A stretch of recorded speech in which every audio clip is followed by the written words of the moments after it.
देखो supreme court में practice से तो कोई मनाही नहीं है। आई थिंक 2-4 साल का कुछ वो है कि 4-5 साल से पहले वो लाइसेंस के बाद उसके बाद यहाँ प्रैक्टिस कर सकता है, तो सबके लिए ओपन है जी। और सुप्रीम कोर्ट में अगर केस फाइलिंग करने का अधिकार आपको लेना है जी, तो उसमें ड्राफ्टिंग करने से आपको कोई नहीं रोकता, आर्गूमेंट करने से कोई नहीं रोकता जी। वो एक जिम्मेदारी के लिए क्योंकि पूरे देश के केसेस यहाँ फाइल होते हैं, कुछ वकीलों को चिन्हित करने के लिए, ताकि भाई वो कोर्ट के प्रति जवाब दे रहें। तो एक सिस्टम बनाया है एवार, एडवोकेट ऑन रिकॉर्ड। कुछ ऐसे एडवोकेट जो रिकॉर्ड पे रहें, तो ये फाइल इसने किया, उनको कोड नंबर दिया जाए। तो उस वजह से ये सिस्टम बना है। हालांकि उस सिस्टम की जरूरत तब थी जब देश में कम्युनिकेशन के साधन नहीं थे, इसलिए इसी जरूरत पड़ी जी।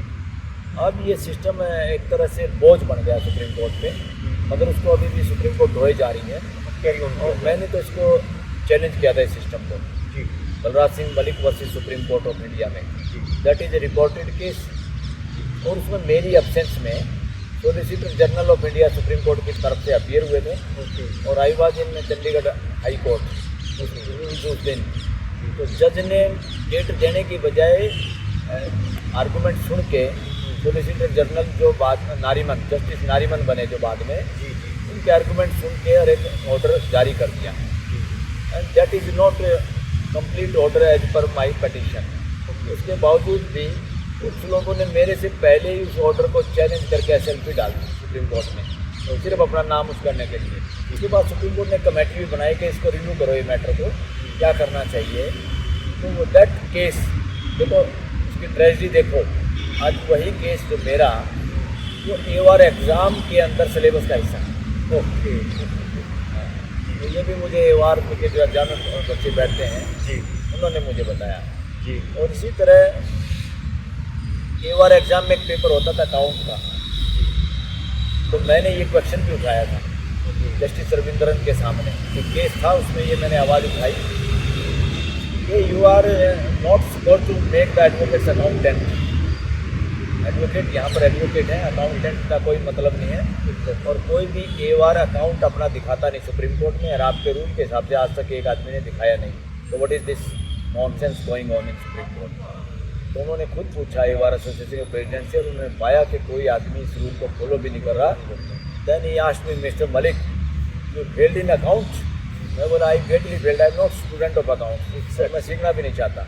हालांकि बाद में क्योंकि मैथमेटिक्स में मैं अच्छा था, मैं समझता था जो वो तो बहुत सिंपल था, मगर due to my arguments the accounts paper was declined और finished from the syllabus of AOR exam. हटा दिया गया। यस, आप सभी ने एक्सप्लेनेशन सुना, जिसमें जो 2-3 मोटी बातें निकल के आती हैं। एक तो कि आफ्टर लॉ आपको किसी तरीके के पर्टिकुलर प्रोसीजर को करने की ज़रूरत नहीं है। आपकी लॉ की डिग्री है, देन उसके बाद आपको एक 4 से 5 साल का एक्सपीरियंस चाहिए अंडर सम सीनियर। हाँ, दूसरा एक और मैं इसमें ऐड करना चाहूँगा, जो कि हमें भी बहुत लंबे समय के बाद खुद ये समझना पड़ा, ये कोई गॉड फादर नहीं था हमारा जी।